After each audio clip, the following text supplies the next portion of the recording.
Hey guys, welcome back to my channel. It's Quay. Yeah, or Andrea, whatever you want to call me. Quay Andrea Gabriella. Yeah. Anyway, yeah, I was just back with a new Chatty vlog. I haven't posted in a while, so I like a Chatty update, life update. So I thought I'd do that and get you guys in on what I've been up to and maybe see if I can do more weekly vlogs, daily vlogs, maybe, because I had been talking in my last vlog about Mother Mary and talking about intercession and a lot of stuff about the end times and what God has promised about the new earth and all the prophecies that are in the Bible. I have my Bible here. Let me show you. Yeah, the Good News Bible. Yeah, so like Revelations, if I can find it. Here, Revelations 21, the new heaven and the new earth. Then I saw a new heaven and a new earth. The first heaven and first earth disappeared, and the sea vanished. And I saw the holy city of Jerusalem coming down out of heaven from God, prepared, ready like a bride dressed to meet her husband. So technically, I wanted to go into like my faith and maybe share a bit more about that because sometimes I think that I am usually a very helpful person and like somebody who you can learn from anyway. So I just don't know. Sometimes it feels like what I want to share is quite obvious because most Catholics will probably think, oh man, if they watch it, they'll be like, oh, I know that, or, whatever. But in essence, when I told you all the stuff I was saying last time, I was just going to say that I have an idea to start a new pick me up section in my vlogging life where we discuss like a motivational item from the Bible and like I can share my ideas on it and you guys can listen, learn, post with each other, comment and all that stuff. But yeah, for now, I guess the new heaven, new earth. I guess I can go into it a bit later. Oh, I can start for that. Yeah. So, okay, I've been fasting. So I was fasting when maybe a week ago, almost like at the beginning of this week, I started fasting because I was like, I need to meet some of my spiritual goals. And God says when you fast and prayer and fasting brings about the right atmosphere to achieve your spiritual goals and to get your prayers answered and stuff like that. So even I'm wearing like my rosary from Naju, my mom's rosary. She got it from her sister who went to Korea, Naju, to get the blessed rosaries and stuff like that. So yeah, that's the topic of that. But yeah, so I was fasting this past week, in and on and off, on and off, on and off. Because I think that because like I still get COVID, I still get sick, so for me it's also for health purposes to help me feel better. Because I was gonna tell you now about like Dr. Sebi and Fully Raw Christina and Nat Larkins and all the people who do all these intermittent fasting, do raw vegan lifestyles, and like Dr. Sebi says that we are able to heal our bodies from a plant-based diet and like even Dr. say a more alkaline diet is better for the body anyway. And Dr. Sebi says we can reverse very many diseases that people suffer from taking proper leafy greens and like changing our diet to a raw vegan kind of plant-based diet because the effects of that kind of lifestyle is more beneficial than when you eat meat, and it helps like you were saying with mucus clearing and all these things that make joints and things weak, and also to eat living foods and stuff that helps the body thrive, not just food that satiates the body and keeps it going, stuff that keeps it really healthy and gets it um better than what it already is. But yeah, so I was just gonna ask what do you guys think about Dr. Sebi? That's technically his message. It's like, the greens and not eating meat and meat products is the way to go and to heal the body through less invasive procedures. You don't need medicine and stuff like that. You can do things from a more dietary perspective than even having to go through intervention, which I used to believe a lot when I was in Canada and Switzerland. I used to eat a lot of like non-meat meals just because back then it was because I was lazy. I didn't want to cook, and I'm a student. I want to go out. I want to party. I want to save my money. I want to do other things with it. So that's technically what that was. But I still believe that, like, if you watch Annette Larkins, she's fab. Like, she's 81 and looks like she's 40. Yeah, literally. I think if I can, I'll get a picture of her just to show you how cool she literally is. If you can Google her, Annette Larkins, and you can see her and her husband, the big difference. Like when they were in their 70s, she looked like she was just in her 50s and stuff like that, you know? And he looked like he was on his deathbed, which is kind of true. And like as a Kikuyu, having grown up in a very meat-based culture, you find that that's often quite true. Like people die at like 70 something, or stupid things happen to them like hypertension, diabetes, and all stupid things that don't need to exist just because they won't remedy, changing refined sugars to more natural sugars, and or substituting the fact that if you eat more leafy greens, you can accommodate more sugar than if you were eating just a hearty American sort of meat based diet, right? So that's Dr. Sebi and Ned Larkins and Fully Raw. She's my like queen. I love her to death. I watched Fully Raw on YouTube all the time, all the time, all the time, all the time. Because, like, um, I told you I used to do it and I did do my vlog about it, but the motivation there is that she really does encourage you to eat a fully raw diet where you don't eat any meat products. You have almond milk, almond creams, yogurts, and cheeses that even vegans do it. Because when I was doing the vegan thing, because I lived in winter, I couldn't do fully raw, like -40, and you're not eating something hot. It's kind of weird, not good enough for me. But yeah, I guess I well, yeah, I've always thought that if I got the chance, I'd do the fully raw thing. So I was gonna say for you guys, I fast and I was praying, and I think I've accomplished some of my goals in terms of like getting good news from the schools or getting good news just in general about like my day-to-day life is getting better and stuff like that. But yeah, I guess that was me last week. And then I guess with the Dr. Sebi thing, I was focused on like now you can see I have my juice. It's really nice. It's like mm, it's beetroot. Yeah, beetroot juice today. But it's so, so, so nice. Like literally the tastiest thing that makes you feel so good. I guess for me, I've always loved like eating veggies anyway. I've never really had a problem with it. So maybe you find like, oh, I guess she's really like fond of it and not averse to it. Like how people find like, oh, for me, I'm not a veggie person and I've never really liked it, so it would be hard to transition to a fully raw or vegan diet, right? But yeah, I used to do the vegan thing when I was in uni. That's what I was trying to say, and like I couldn't do the fully raw thing because of winter, but since I've moved back to Nairobi, I have been doing that a lot. Like I've suffered a lot. I guess I should make some time to tell you my story, and then you'll understand why life can get so hard and scary. But I've struggled a lot with like fake doctors in Nairobi trying to use their quack methods. They're called quack doctors. That's what many people call them.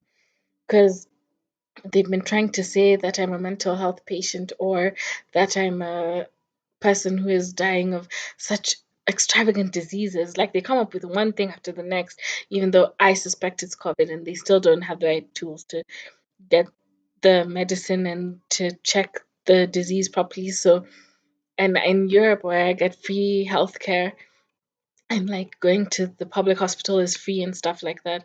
It's really sad for me because like the doctors, they're really shady, shady, shady doctors in Kenya. I don't know if I can tell you, like some of those hospitals like Chiromo or Avenue, they have these doctors that are like really, really rude people. Like they pretend to know things even though I'm an LA girl, my doctor's in LA, and like I've been trying to get back there. It's a long story. I'd tell you the story later, but technically what I've been struggling with is people who they have like quick fixes, or they think they're going to hospitalize you forever and ever. Like they keep telling you to take the same medicine that doesn't work, even though you could be in LA and like get the real good medicine. So Dr. Sebi has really helped me there, and like my prayer and all that stuff has helped, because these are trying times. Many kids are going through this. Many adults are going through this quietly, and nobody speaks about it. They just speak about devastation in Gaza as if anyone cares. Because Gaza, at least the topic is known. It's not a new topic. I like Kenyan news because Kenyan news, repeated topics, they have their place, but they try to bring current and new news related items to the TV, especially based on very hot topics. So sometimes it makes me struggle with my just my faith as well, because you wonder why people have to go through such trying times when like I could be in LA and the doctors have all these remedies. Even worse than LA is like I could be in India, in Delhi Fortis hospital, or Ayurvedic stuff, because I have all my friends who do Ayurvedic, like Dr. Sebi. They're all vegans anyway. Yeah, so Dr. Sebi and all them with their um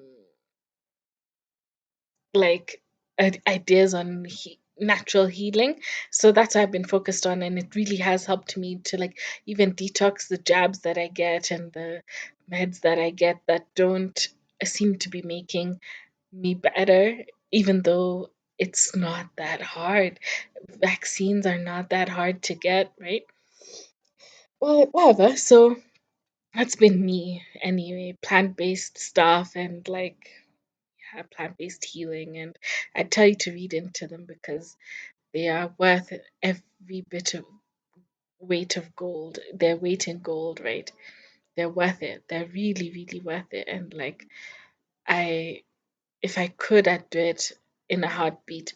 But yeah, so I've been struggling with the hospitals. If I ever get a chance, hopefully you'll hear about my case, because I reported it to the police. Anyway, in Geneva, I reported it then that they were trying to like harass me about my health, even though then I was well. It's just I suffered a falling out with family, so I feel this is a hate crime against me, where they keep trying to take me to certain places, even though there's no reason to do it. But God is good. We pray about it, and we pray we're not going to be kidnapped, because, in Africa, anything can happen. You could get kidnapped while they pretend to be taking you all around town and moving themselves in such seditious ways that you get so scared. Because, like, my family doctor in Nairobi, he's an Indian, and I have an Indian and a Kikuyu guy, and they're both good, but they're both missing in action. So is my family and stuff. So and ever since my dad died, I've never told this story, but ever since my dad died, I've been having to live by myself a lot, because I don't know any other way of living. I've never had to survive with my family. My dad paid for school, boarding school and stuff before he died and stuff like that. So I've really had a plush life anyway, because it's like, even if he died, he didn't leave me in problems. But now that I'm having all these family issues where they're trying to steal his money and trying to take things away from me and stuff, it's like, wow, you just can't imagine how evil people can get. Like, they take you to the hospital and they tell you that you're a mental patient, or you have to do all these procedures, and they've not solved any problems, and you wonder, like, all for stealing dad's money. Steal it, then just leave me out of it. But I think they think because I'm the heir, they can't go against the law. I think they're just trying to see if they can kill me, to be honest, because that's how deeply rooted that problem is in our family. But I pray about it, because my mom is a good lady, and we haven't been together in a long time, because now I went after my boarding school. I did my IGCSEs, then I did my A levels for boarding. Then I went to Canada for uni, and then I transferred to Switzerland for uni, my 4 years, and then I stayed on for a little bit to do my MBA and stuff like that. So I really haven't had the chance to do anything with her that much. So I just worry that she's in a lot of trouble because she's such a prayerful lady that you wonder if something's happened to her. Because I just haven't lived with her for a while. Even before, I used to live in an apartment, and I showed you those vlogs when I used to do my hair and stuff like that. But it still irks me because I pray and I'm prayerful, but you always want things to go well. But yeah, so I've been praying and fasting. My spiritual goals are like to achieve some of my questions about solving my family problems and stuff like that, and like my health problems, so that I'm in a better position to not be like physically weak and throwing up or all that stuff. Because you need every bit of strength to get to where you need to get to. But in the Catholic sense, a Catholic might tell you God is testing you, because God does that. He tests people. He'll say that, maybe you're struggling, but He knows everything. Nothing happens without God's control, command, and adherence to everything. So, and I believe that. So, you never know. A saint, to become a saint, you go through a lot of trials. To become an important person of faith, to become anything in God's eyes, to be like the King David, the King of Israel, the King of Egypt, the King of like Joseph, who was sold into slavery and stuff. I always think he went through the same thing where he kind of was picked on because of his dad. So I always have hope that maybe God is just trying to teach me a lesson or two, and my family is actually safe and stuff like that. So yeah, bear with me, guys. I think that maybe if I do the spiritual route, it would be very helpful, because I've learned a lot, a lot, a lot ever since my youth, ever since I was 14 when my dad died, and I've lived alone ever since then. So with my mom in and out, but as a companion, not. When you're that young, you raise yourself. You learn to live really alone anyway. Yeah, so it's not a sad story. It's like when you have those bad, evil family members who make life hard is more important than having had a sad story. That's what I'm trying to say. But I just say keep praying for me so I stop being taken in on all sorts of fake calls to the doctor about my health, and pray for me that I make it to LA, where I'll be treated and I can live with my aunt and hopefully my mom, because my mom, last I left, she was in LA, so maybe she's still there anyway. Because it's like, just when everything went dead, you can receive calls during COVID. Nobody's feeling well, people are dying, blah blah blah. Now there's war and all this stuff, so it's just to make sure that I'm in a position to meet all my personal goals anyway, which in the Bible, fasting and prayer and thanksgiving is how people get their prayers answered and stuff like that. I know God answers our prayers anyway, but it's good to remind Him that you're going through it, and that you also know what you're supposed to do to get to the point and to the end of what you're trying to achieve. Yeah. But yeah, so that's that. So that was my prayer and fasting. Then I've been cooking a lot. So I've been making a lot of like small meals here and there, but mostly lately, well, it's not so much lately. Before, I didn't have the chance because nobody would buy me my ingredients, and I wasn't in a place to go out and about. But now, when I'm able to go to village market and shop for myself and stuff like that, I've been buying a lot of ingredients and making kar prasad. It's the Sikh holy food. A lot of kids do these challenges online, like me too, where you make holy food, Sikh holy food. Sorry, guys. Yeah. Sikh holy food and the karpashad, and I've been making communion wafer powder. I haven't been able to make the hosts. I've been trying to make at least a spongy cake that tastes like it and can represent the host, because I managed to make somewhat of like the host when I was back in Nairobi the first few years, and it was really such a cool experience because I just did my own experiment on what I thought the ingredients would look like to make these two items because I was like in such a desperate place. I was trying to pray to God and trying to get everything done and trying to fix everything for myself. And I thought, "Ooh, let me do it," and it worked. It's just now when I watch all the people who try to make the hosts communion wafers hosts online, I always think that it is hard for them to get it to be the wafer itself. Because if you watch the nuns have the machines, they work with Jesus. Jesus tells them how to make it, and you hear it in your heart or you see God in reality. Many people do, and you get to make the host, but they have the machine. I just have my powder. I have it here. Yeah, I have it here. It's like this, a very nice little like light powder, and I keep it in my dish right here next to all my church stuff.